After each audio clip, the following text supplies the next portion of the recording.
26. Uniting Two Worlds. Chapter entitled Chant Hare Krishna and Fight. I wonder if that's referring to teaching.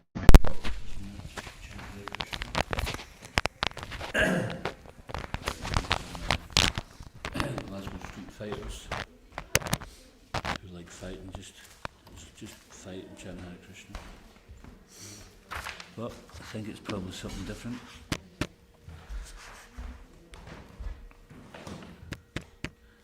If you don't know what you're doing, Felix, just leave it.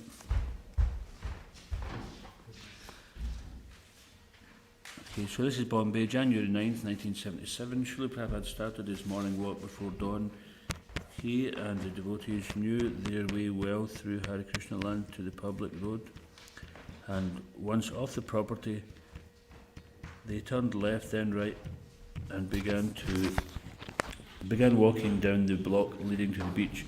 The sky began to lighten. At first, they could not visibly distinguish land from sea from sky, but gradually subtle nuances of colour revealed the horizon, and they could see the vast plain of the Arabian Sea stretching to meet the even greater sea of sky, where last stars twinkled and faded. As Prabhupada and his small group, walked along the broad beach, they were flanked on their left by a line of leaning palms and on their right by a rumbling surf. Srila Prabhupada wore a grey woolen chadar around his shoulders, a saffron silk kurta and dhoti, and peach-coloured canvas shoes. He used a cane, leaning not heavily on it but lightly. With each brisk step, he would point the cane ahead, poking it into the sand and lifting it again, rhythmically marking the pace. He walked erectly and held his head high. A long line of Bombayites, many of them wealthy Juhu residents, on their morning stroll appeared, and a few coconut wallahs set up their carts, cutting off the tops of choice coconuts in anticipation for their first customers. Srila Prabhupada liked to walk at this time of morning, and weather permitting, he would do so no matter where he was in the world. Juhu Beach, however, was one of his favourite places to walk. Along the way, he and his disciples were joined by Dr. Patel in white shirt and pants, and several of his friends, mostly doctors and lawyers. Srila Prabhupada had been silent, but now he began to speak. How everything is nice, Srila Prabhupada commented, gesturing toward the beach before him. See the sky, how clear and how nice by Krishna Purnamidam. With his cane he indicated the tall, graceful palm trees. This street is called Vriksha, he said. The Vriksha Yoni, or birth, as a tree, is condemned. By Krishna's arrangement, however, the Vrikshas are also so nicely set up it becomes beautiful. They are all representatives of Krishna, said Dr. Patel. This is perfection. Purnam, said Srila Prabhupada, quoting Ishopanishad, Purnamidam Purnamada. Just as the rising sun illuminates everything, Srila Prabhupada discoursed, speaking against the atheistic notion that the complex material creation has no creator. God's creation, said Prabhupada, is perfect and complete because it comes from Him, who is Purnam, perfect and complete. Andantarasta paramanu chayantarastam govindamari purisham tamaham bhajami. Paramanu means smaller than the atom. 6 paramanus make 1 anu. That is atomic dimension. You combine 6 paramanus so in that paramanu also the Lord is there. Srila Prabhupada ki.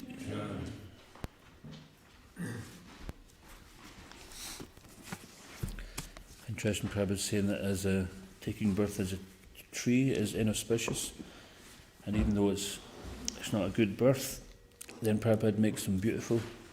So even though they have a punishment, then Krishna is still making them very nice.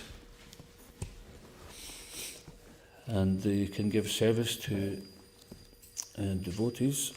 They can become benefited as well.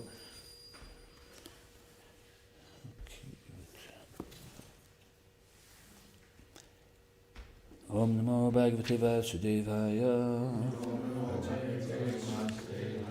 Om Namo Bhagavate Vasudevaya.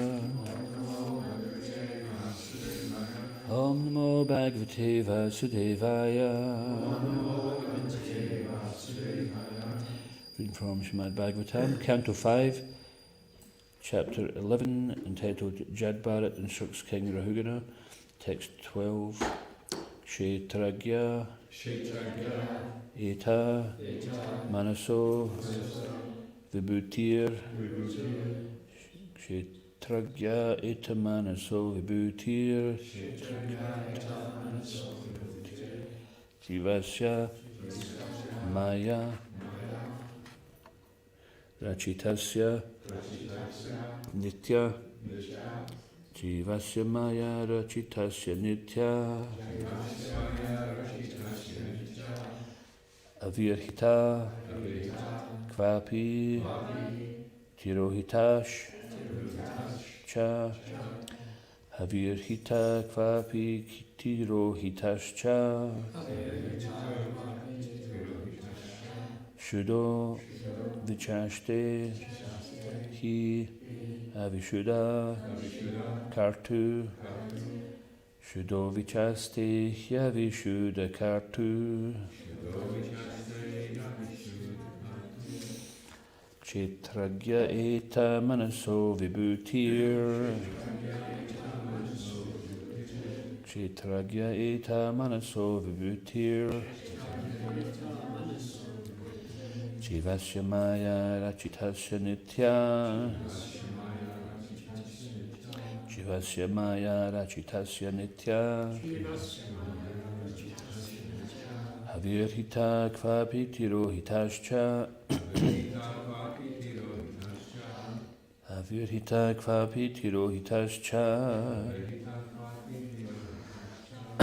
Shuddho Vichaste Yavishuddha Kartu Shuddho Vichaste Yavishuddha Kartu Kshetragya Eta Manaso Vibhutir Jivasya Maya Rachitasya Nitya Avirhita Kvapi Tirohitascha Shuddho Vichaste Yavishuddha Kartu Chant.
Ladies.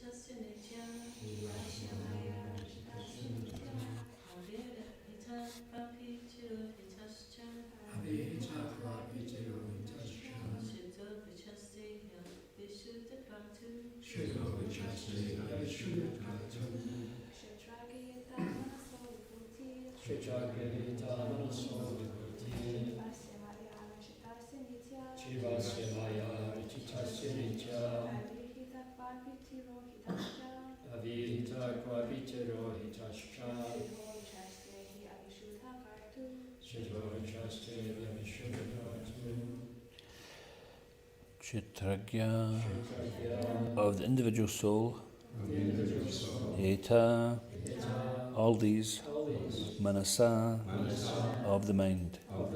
Vibhuti, different activities. Jivasya, of the living entity. Mayarachitasya, created by the external material energy.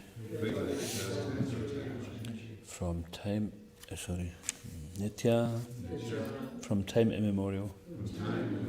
Avirhita, sometimes manifested. Kvapi, somewhere.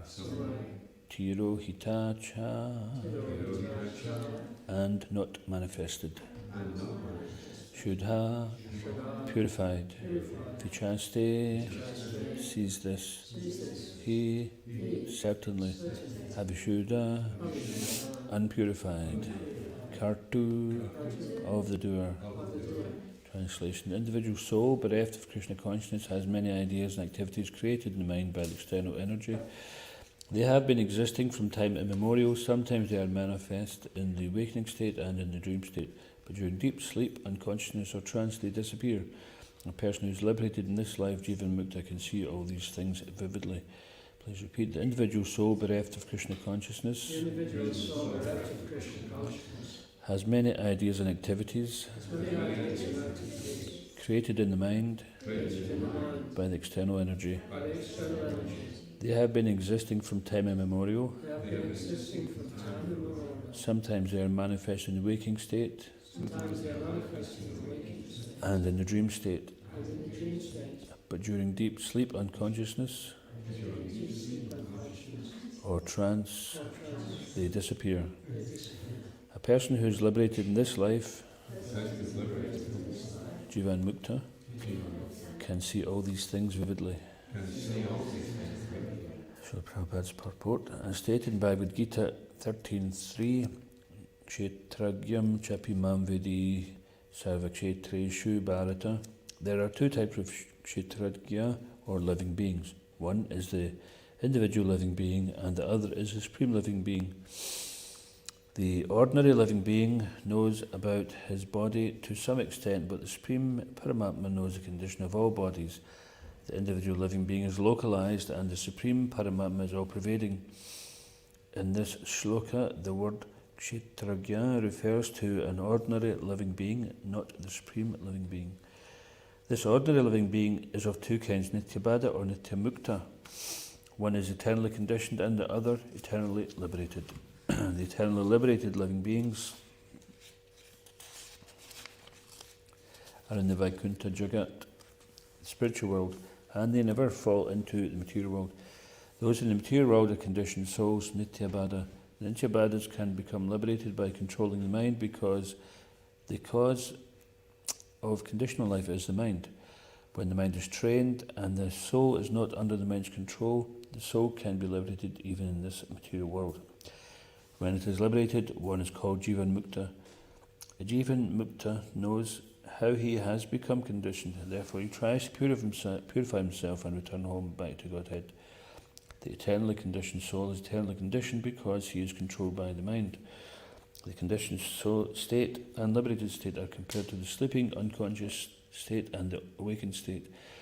Those who are sleeping and unconscious are eternally conditioned, but those who are awake understand that they are eternally part and parcel of the Supreme Personality of Godhead, Krishna. Therefore, even in this material world, they engage in Krishna service. As confirmed by Srila Rupa Goswami, Iha Yasya Harirdashi. If one takes to Krishna's service, he is liberated, even though he appears to be a conditioned soul within the material world. Jivan Muktas Uchati. In any condition, one is to be considered liberated if his only business is to serve Krishna. Om Agyanata Marandasya Gyananjana Slakaya Chakshunmanitamina Tasma Shri Gurave Namaha Vakam Karoti Vachalam Pangam Lat Gaiti Grim Nakripata Maham Vande Shri Grimdinataranam Jai Shri Krishna Chaitanya Prabhu Nityananda Shri Advaita Gadadhar Shri Vasadi Gaur Bhakta Vrinda Hare Krishna Krishna Krishna Hare Hare Hare Rama Rama Rama Hare Hare.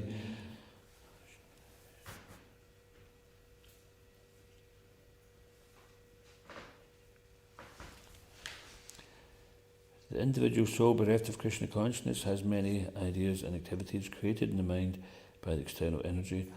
They have been existing from time immemorial. Sometimes they are manifest in the waking state and in the dream state, but during deep sleep, unconsciousness or trance, they disappear.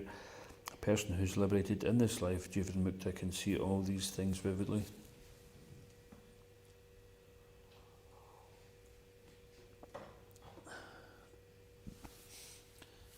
So in the purport, Srila Prabhupada talks about this state of consciousness called Jivan Mukta. So sometimes people make this comment, in the world but not of the world. And the only one who can really be in the world and not of the world is actually a devotee. Because this is the only practical way to engage with material energy without being part of Maya's domain, without being influenced by Maya, is to use everything which is material in the service of the Lord, and then it's no longer material. So material is a consciousness. And the spiritual world is not simply a place, it's a state of mind. And we can experience that. Sometimes we're in the same room and we may be in one state of consciousness, and sometimes we're in the same place and we're in another state of consciousness. Sometimes we come before the deities and we have kirtan, and particularly if we've been engaging quite sincerely or intensely in devotional service, attentively, and we come before the deities, then sometimes we see that the deities seem to be more present. Ramananda was making that point the other day.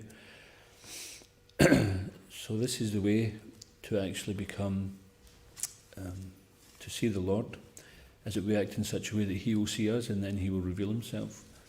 If we simply just sit there and try to meditate and force God to appear, then without making some surrender, without making some steps towards Him, then it's not going to happen. We'll wait a long time. And we have been waiting a long time. This is called Nitya Bada.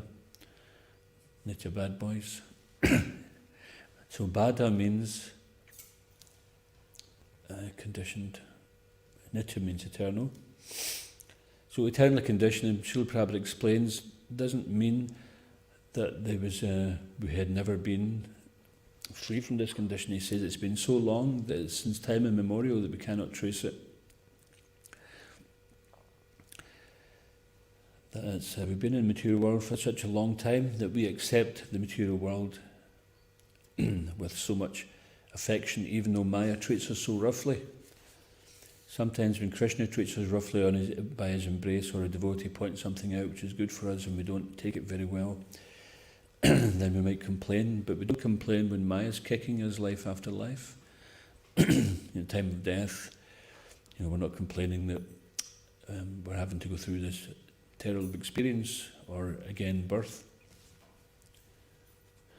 So Prabhupada explains that when we bow down to Krishna, we don't have to bow down to birth, death, old age and disease again.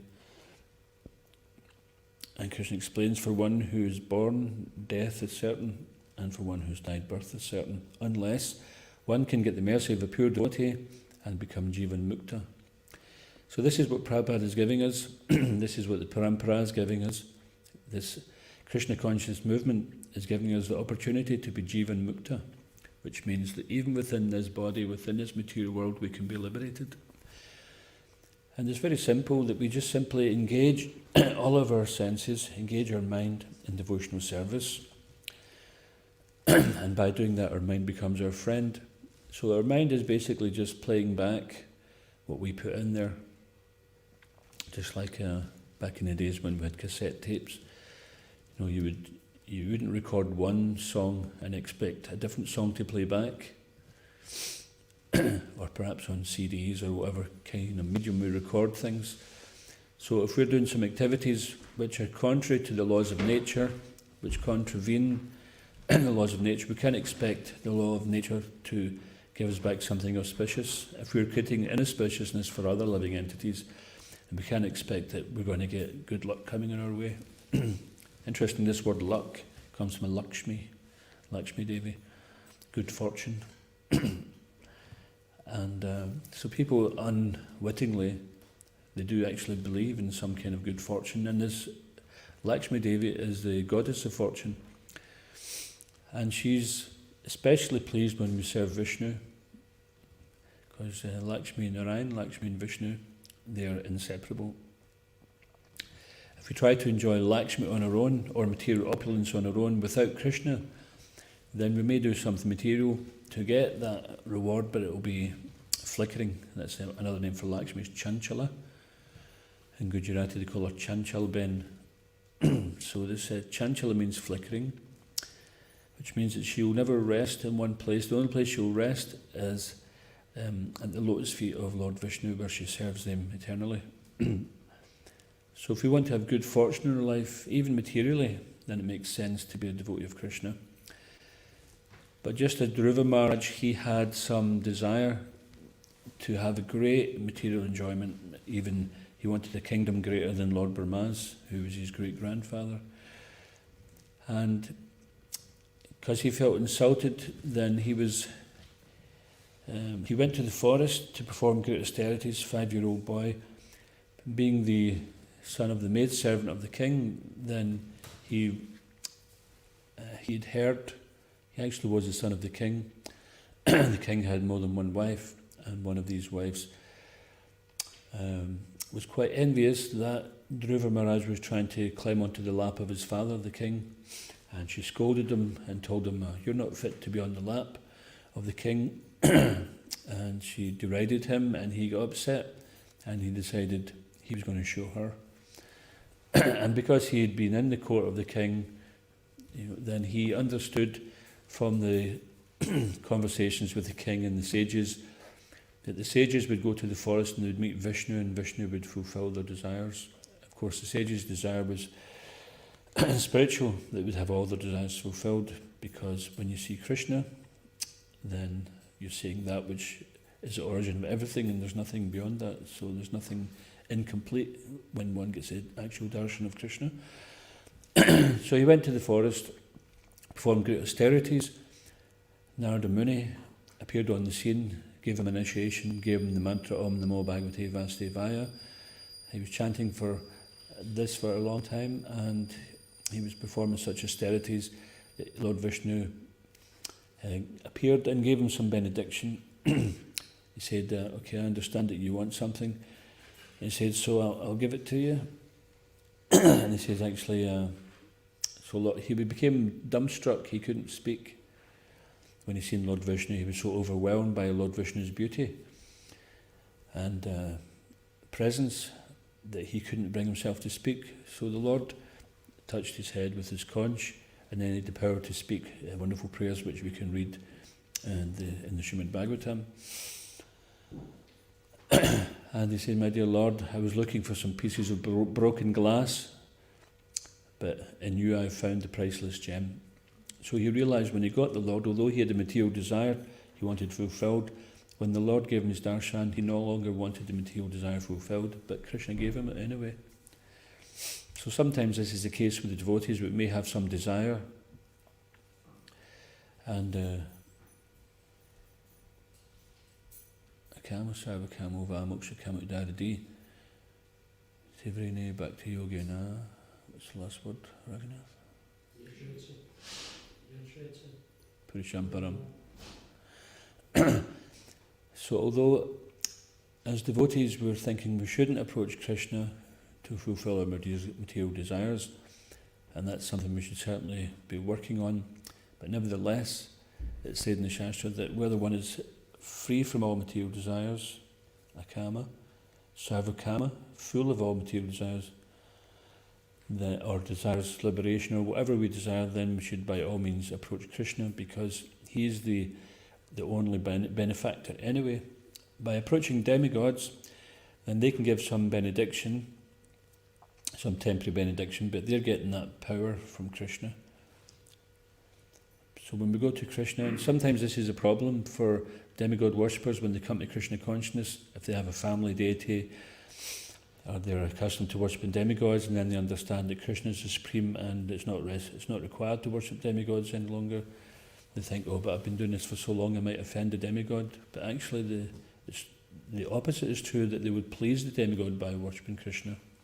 To give up demigod worship and take to Krishna consciousness, to worship Krishna alone, Krishna says in Bhagavad Gita, one who remembers me alone at the time of death will attain me. So we don't have to hedge our bets by just pleasing every god. If we understand Shastra properly, we can understand Ishvara Parama Krishna Satchidananda Vigraha Anadir Adir Govinda Sarva Karna Karnam. Ishvara Parama Krishna. Krishna is the supreme controller. So we are all controllers to some degree. Some of us, and the more humble ones, realise that we're not really in control of anything, and the more puffed up ones think we're great controllers. And in devotional service, then our goal is to actually become a servant, and whatever's within our purview to operate, then we use that in Krishna's service. So we have some little ability to control, and some little ability to choose, but we don't have the power to be in complete control. And even though some people become powerful politically, physically, whatever, then that is, they may be more powerful, apparently, for a short period of time. But that power is also very limited. Just like I knew one man who was very expert at martial arts, and even amongst all the hard men in our town, nobody would touch him because they understood that he was so expert that practically nobody in the town could defeat him. But he wasn't somebody who would look for trouble, but he was just very, very capable. And even to this day, his name is still renowned among certain people in that field. But then something happened that he couldn't defend himself again. He got cancer, and then he passed away. So although he had great power, where he could live peacefully because nobody would tackle him in any way, everybody was quite happy to be his friend. Nobody would bother him, but still something came his way which he couldn't defend himself again. So his power was limited, even though it was greater than many other people. So someone may be very, very wealthy and think they're very powerful, but they're forgetting that this lifetime is actually so fleeting. When the time of death comes, they realise how quick it went by. Unfortunately, they're so deep in illusion, in Maya, Nityabada, they've been in Maya for so long that unless they get the mercy of a pure devotee, unless they actually start to seek out the absolute truth, then they will remain in that Nityabada condition. So Nitya, in this sense, means perpetual. So as in perpetuating, just like a wheel. If you spin a wheel, keep spinning it, it will perpetually keep going round. If you stop spinning it, then it will slow down and stop. And the wheel of karma is like that. If we keep on acting contrary to the law of nature, then we keep perpetuating this karmic reaction. But when we engage in Krishna consciousness, then we're pulling the plug out, just like the fan. Sometimes, you don't see it very often in Scotland. We don't have to use a fan very often because the weather's not that hot. And if it is, we think, well, tomorrow it could be snowing, so no point in buying a fan. You might use it 1 or 2 days a year. So anyway, you put a fan in, switch it on, it spins round. And then if it gets too hot, just like material life, we suffer too much, things get too hot to handle, then we unplug the fan, we start looking for a way out, or we renounce the things which are causing us misery. So when you take the fan out, then it's still spinning for some time, it doesn't just stop straight away. So when we engage in devotional service, we're no longer engaging in material activities, so we're not perpetuating that fan of karma any longer. Although we still may be suffering because of some residual momentum going on there. But in due course of time, that will slow down, and then our mind, because we're putting in all the devotional stuff, all the spiritual stuff, we're creating good habits, good samskars, then our mind becomes our friend. It starts giving us ideas of how we can do our service better, how we can associate better, how we can organize ourselves better so that we can maximize our time in Krishna's service. So this is when the mind becomes our friend, and this helps us to become liberated from material entanglement. And then conversely, on the other side, if we refrain from devotional service, we engage in material activity, we're plugging the fan back in again, because at any time you can plug that fan back in and start it up again. Or to some degree, maybe we haven't fully unplugged the fan, we've just put it on a slow speed. And we're trying devotional service, but we're trying to keep a foot in the material world and a foot in the spiritual world. But actually, if we just take that little brave step forward and say, okay, I'm going to arrange in my life activities which are only conducive for spiritual life, and then very soon we'll find that the mind becomes our friend. So naturally, because we've programmed the mind with some negative materialistic things since time immemorial, then it's going to keep firing back at us. And this is sometimes how the devotees, even the devotees, think that they suffer more than the non-devotees because their mind gives them so much trouble, and that's because we're undergoing a process of purification. So just like you get a block of butter, it looks fine, that's okay, it's a block of butter, but if you want that butter to become ghee, then it's got to undergo the process of going into the pot, and the pot goes on the stove, the heat gets switched on, so that heat is the Krishna consciousness process, and then it starts to melt. We start to see that we have an uncontrolled mind, and we start to see in the butter that there are impurities which have to come out, and we have to keep the heat on until they start to separate more and more, and then the spiritual master or another devotee will help to extricate these impurities. So in due course of time, the impurities are gone and it's just left with clarified butter. And so in the process of Krishna consciousness, if we're melting the ghee, melting the butter, and then we throw another block of butter in, and then another one, then what's going to happen is we're going to have to keep on spooning out the impurities. So this is why Prabhupada says that one can become a pure devotee in a moment, or it may take many lifetimes. So that choice is always up to us, and I think we know that, we're aware of that, even to small degrees. So this kshetragya means knower of the field, and here it's referring to the ordinary living being. And the field can be the body and the field of activities. This is explained in Bhagavad Gita. So the individual living entity, the jivatma, is conscious. Srila Prabhupada is explaining that the living entity, where each and every one of us is an individual spirit soul who is conscious of the pains and pleasures of our own body, but we're not conscious of the pains and pleasures of another. Even if we try to be empathetic, then we may be concerned for what someone else is going through, but we don't feel it. It's like if somebody gets a broken leg and you feel really sorry for them. It's not that your leg is going to crack out of sympathy. So we're conscious of our own pains and pleasures because we all have, each of us have our own individual karma. So sometimes there may be a situation, perhaps there's a kirtan going on and someone's really fired up and someone's a little bit fired up and someone's a bit mental. But usually in kirtan we don't stay mental for long. But in other situations, take for example a mundane party, someone may be having a really good time at the party and some other couple might be breaking up and having a nightmare of a time. Someone else is throwing up, someone else is feeling very happy. So the situation appears to be the same for everybody, but they're all suffering and enjoying to different degrees. And the one who's happy is not experiencing the misery of the other, and vice versa. So it's not selfish to be concerned for our own happiness in the sense that we really do have to take care of ourselves to get out of this material world. Don't think that we have to sacrifice our own well-being for others.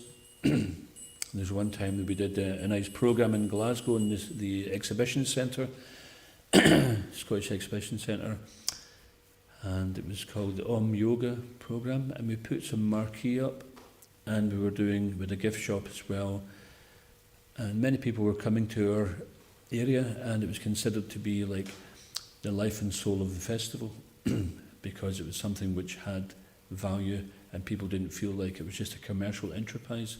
They were getting prasadam. Of course they had to pay for it, but still, we can't continue to do what we're doing without some financial support.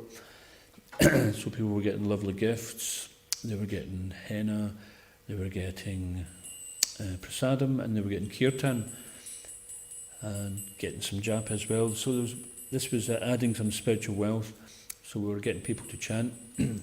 So a few days later I was speaking with Sri Ramaraj on the phone, and I was explaining to him what was going on, and he was saying, "Oh, it's very good." And he says, "What about yourself? Are you chanting all your rounds?" And I says, "Well, a couple of days I was a bit short because of setting up for this." And he says, "So what's the point of doing this if you don't chant your rounds?"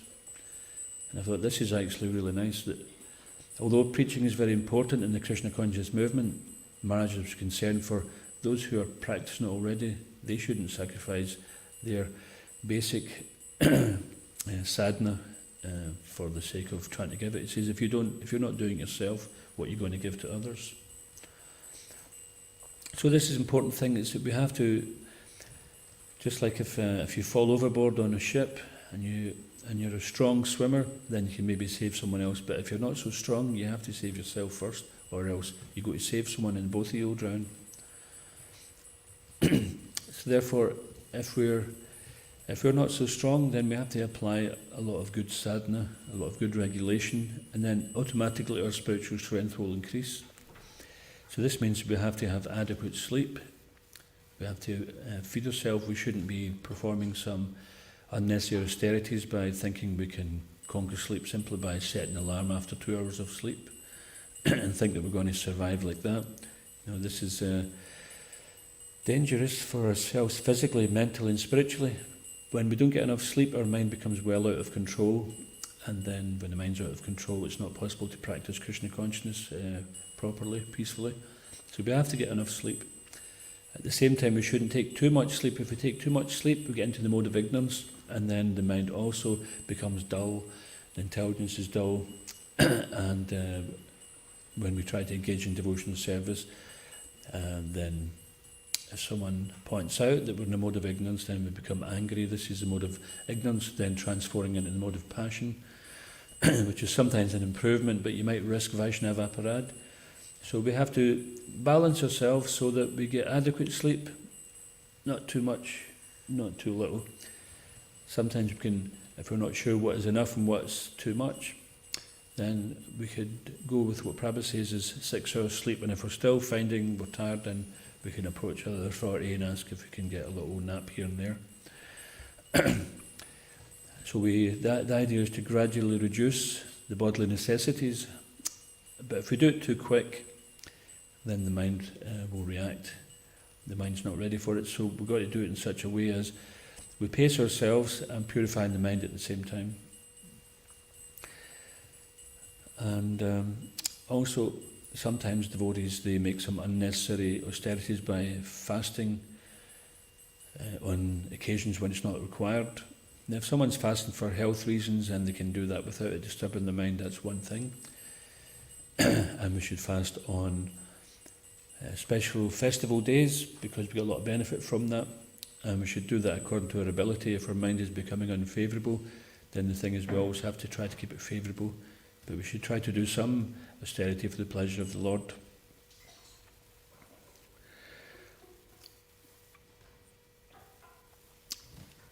So this Nitya Bada doesn't mean that we were always conditioned. It means that since time immemorial we've created a nature which is Prabhupada refers to as our second nature. To be under the control of Maya is second nature. You know, to engage in sense gratification, eating, sleeping, mating and defending is second nature for us. Second nature means it comes automatically. We don't even have to think about it. And we're very happy just to feel comfortable. Just as the saying goes, happy as a pig in muck. And even there was a story where Lord Indra, he had got himself in some trouble and he got cursed to take birth as a pig. So he took birth as a pig, and then in due course of time he grew up and he had a piggy wife and little piglets. And he was very happy with his little piggy life. And then I think it was Lord Brahma, was it, that came to him? Was it Lord Brahma? And so, said to him, okay, Indra, your curse is over, it's time to come back. And he says, oh, but I'm very happy here. He'd become accustomed to it, his senses become conditioned. Now, if we were to just suddenly go and live in a pigsty, even with like a human body, and we're going about on all fours trying to live with smelly pigs, we'd be like, oh, this is disgusting, I can't handle it. But he became conditioned. So when one takes a birth and with a certain type of eye, nose, ear, mouth senses, then those bodies are already accustomed to living in those situations. As a human being, we have higher consciousness, and therefore it wouldn't be palatable for us to live in those situations. If we misuse the human form of life, then we get another body which is suitable to the type of desires we've been cultivating.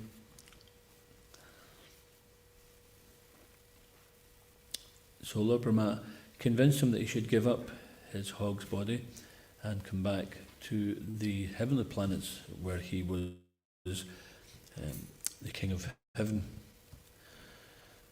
So we're like that also, that we become conditioned. We've accepted so many things as normal. We accepted, this is called Maya, that which is not. We accept our suffering to be enjoyment, but it's not. It's actually suffering. And what enjoyment we get in the material world is explained as simply being a temporary relief. In this Bhajan Radha Krishna Bolori Sabai Ishikadiya Shabnidiya Pirchinechi Gornitai, it's mentioned here that when one's head is put under the water and then we're suffering, we're holding on to our breath, and then if someone brings our head up out of the water and we gasp for air, then that is not positive enjoyment, that's relief. So this is what's happening, and our head is under the water of Maya continually, and then we get a bit of sense gratification, and then that's some relief. And therefore people, they simply they work all week to get the weekend where they can try to enjoy themselves and forget about having to spend all week working. And then maybe get a couple of weeks holiday a year. And therefore people become very frustrated if they don't get their holidays, because their life is not that good that they can do without holidays. Whereas a devotee, because they're enjoying, or we're working towards enjoying life at every step, this chanting process is enjoyable. If we're not experiencing joy from chanting, if we're not experiencing some happiness or some satisfaction even, then it means that our chanting is inattentive, and then we simply have to correct that, just to be more attentive, giving importance to the chanting, and not allowing the mind to wander, to take us here, there, everywhere, either physically or on the mental platform. And if we're feeling a bit in the mode of ignorance, we can't be bothered, then the cure for that is to become bothered. Because if we just give that investment of consciousness, investment of attention to our chanting, then the same investment of attention can be there in our service, our association, etc. So everything's coming from the chanting. And this is why it's called the Hare Krishna movement. It's all based on the chanting of the Hare Krishna mantra. And this is what Prabhupada did in the very beginning. He simply sat down under a tree, chanted Hare Krishna, and then some years later there's millions of devotees all over the world, and it's still growing. This is the effect of Prabhupada's influence.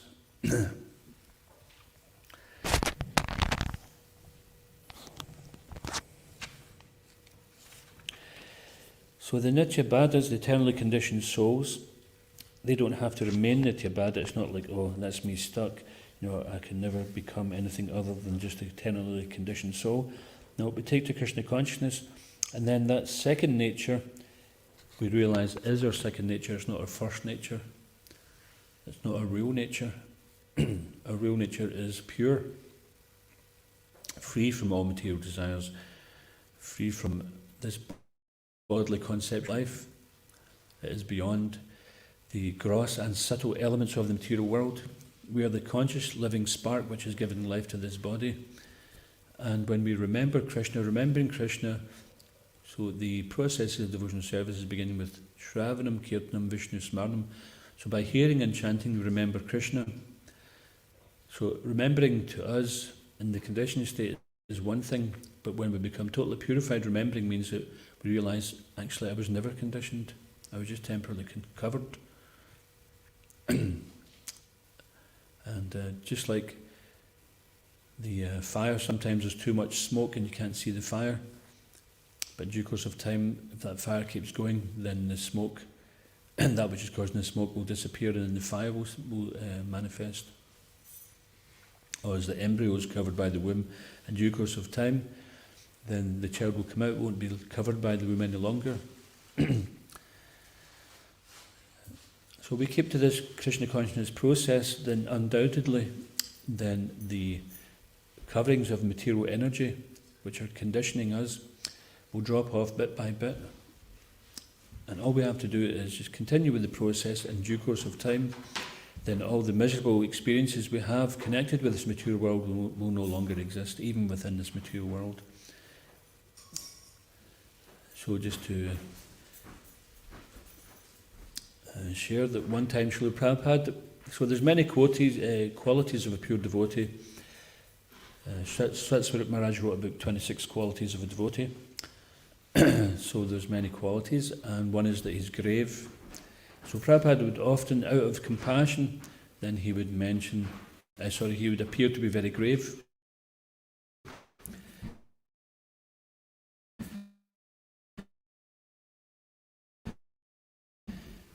So one of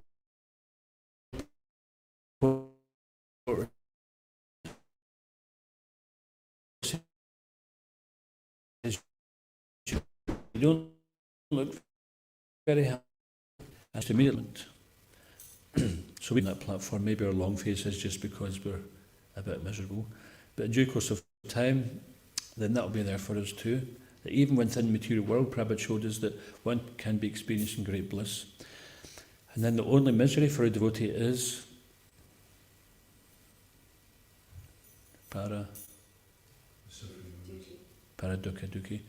That our only discomfort, our only misery is that we see others are suffering.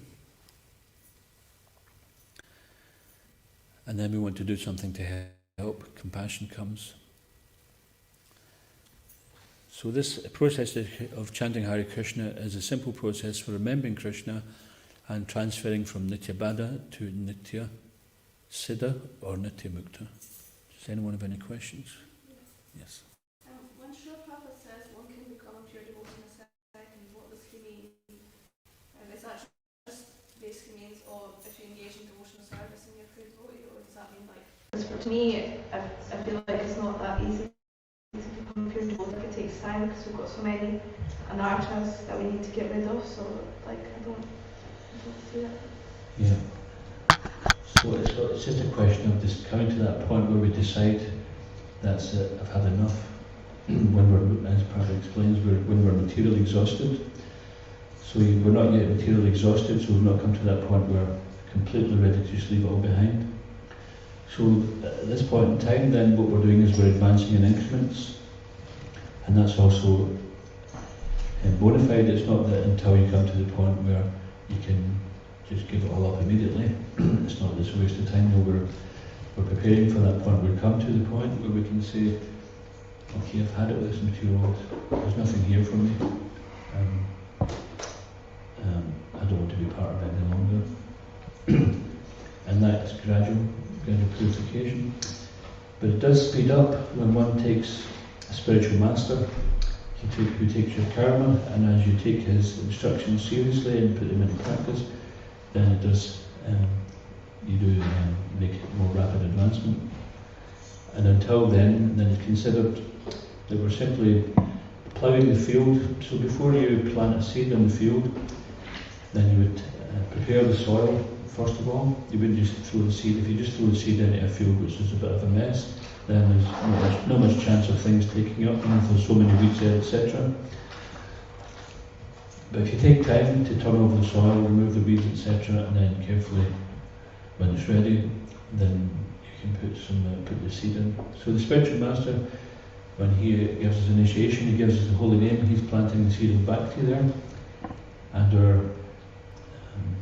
our endeavours up until that point are preparing for that.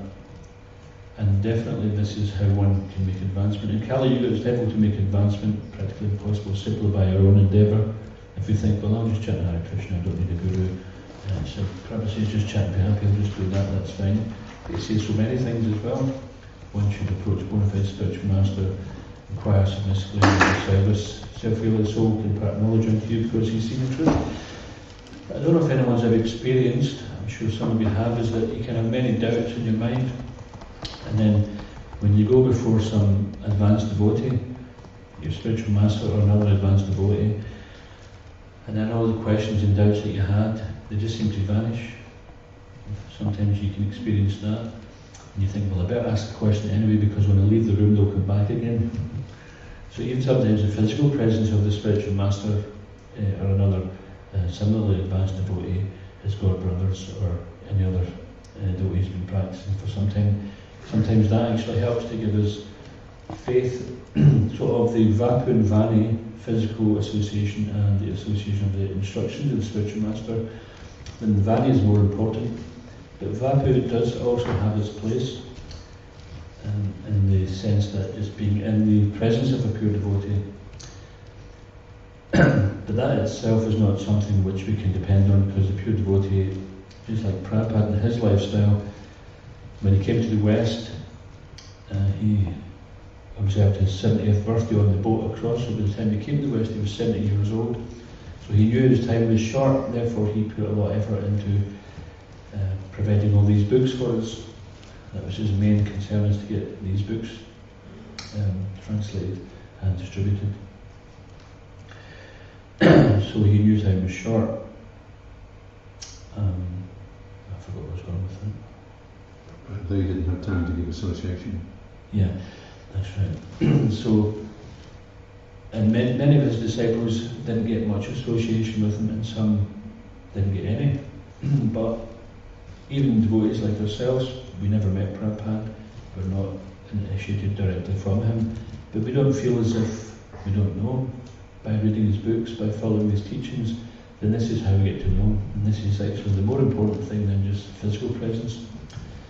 Just like the fly might land on the deity's feet, but it's not the fly is more fortunate than us, because the fly is not here listening to instructions and trying to learn devotional service.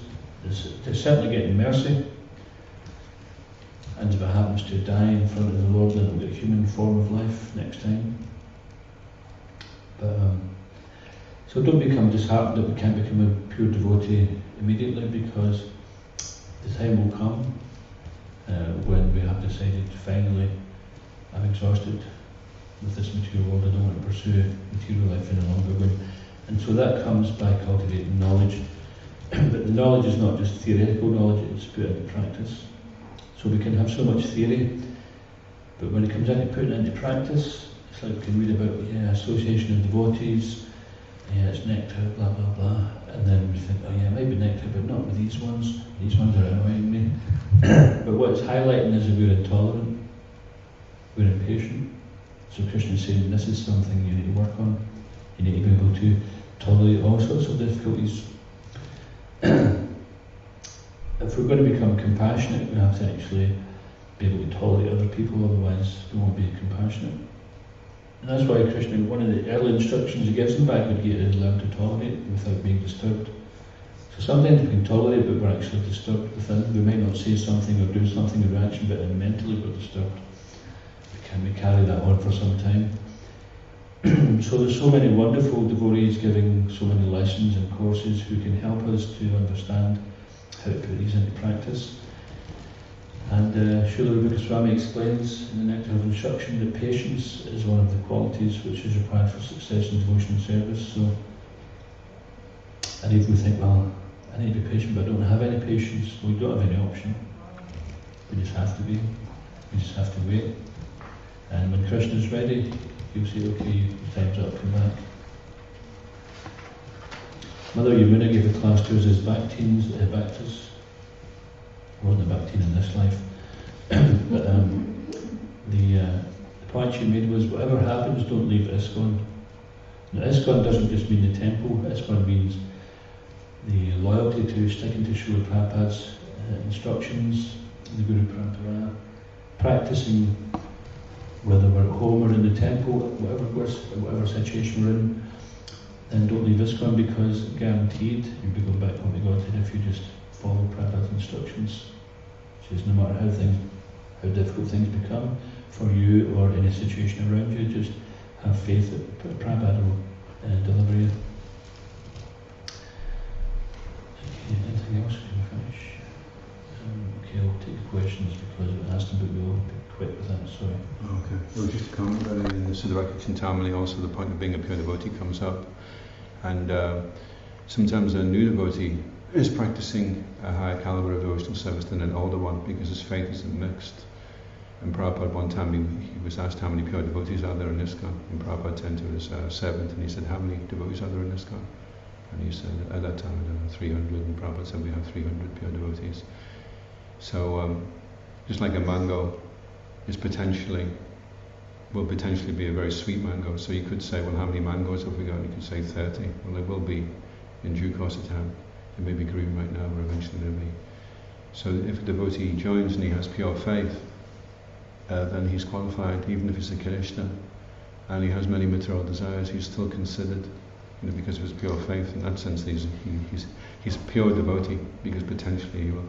And if he doesn't slacken off along the way, relax his vows, or mix his faith, and he keeps his faith pure, then he's in a very good position. So sometimes older devotees criticize the younger ones and say, oh, you're so fired up, and I used to be like that, but since then I've had to slacken off, and I'm not, and so then they kind of belittle, but actually the younger devotee is rendering a higher grade of devotional service because his faith is pure. In that instance, it's not necessarily every younger devotee is more advanced than every older devotee. Yes. In an instance, if someone is slacking their practice, so then the lesson there is, don't slacken your practice. So when we come to Krishna consciousness, we've come to the point already to some degree that we're fed up with the material world and we just want Krishna consciousness. Although there's still some remnants of it in our life, in our mind we're thinking, I know I want to get rid of all this and I want to clear up all these anarthas. So in one sense, you've already made the decision that you want to be a pure devotee. It's only a matter of time before it's going to happen. And Prabhupada says, even on the royal road, sometimes there may be accidents. So even if some accident, don't think, okay, that's it, I've spoiled my chances, I may as well give up. Because you're an eternal spirit soul, eternal servant of Krishna. You're going to have to come back to it again sometime, so you may as well just pick yourself up, dust yourself off and start again. Of course, we shouldn't use that as an excuse for saying, oh good, I can plan a few fall downs then. It's not like that. But so yeah, it's a really good point which was making, is that when we begin, we're actually getting up so many things already, and then when we've been around for some time, we have become accustomed to doing without those things, and we have to be careful not to slacken off, because our suffering might not be so intense any longer, our anxieties might not be so intense. So how do we keep that sincerity? It's just by remembering where we came from, why we gave it up in the first place. Why did we give up the material world? Why did we look for something else? And this continues to inspire us, whether you're a 10-day devotee or a 10-year or 50-year devotee. Let's just remember, where would I have been if I hadn't come to Krishna consciousness? And good association, just keeping focus on the basics of Krishna consciousness. It's not that we read Nectar of Instruction, Bhagavad Gita, 1 or 2 times, and then we don't see it again for 20 years. We can read it every day in life. If we only read 1 or 2 books of Krishna consciousness, we can become perfect. Our understanding can deepen more and more on those simple foundational principles. You take a book like Nectar of Instruction, it takes you from the very beginning of sense control right through to the highest platform of emotional service. So that book in itself, if you only found that book on a desert island, you could become from Nitya Bhada to Nitya Siddha, like Krishna's mercy. Bhagavad Gita the same. So everything's in Prabhupada's books. We don't have to go outside or anywhere else.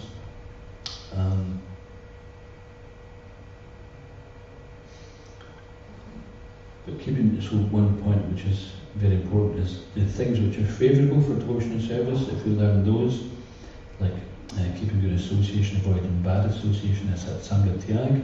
Asat means the temporary or material Sangha Association, TI pronounced. So of course that doesn't mean that we shut ourselves off in a cave. We're not doing that. Prabhupada didn't do that. If he did, we wouldn't be here. But as we be careful in the association of non-devotees not to become influenced by them. And Laura? I can read it for another time, it's okay. Okay. Well, thanks very much. It's going to be in the key. Jai Jai. Prabhupada ki. Jai. Haribo. Great Prabhupada.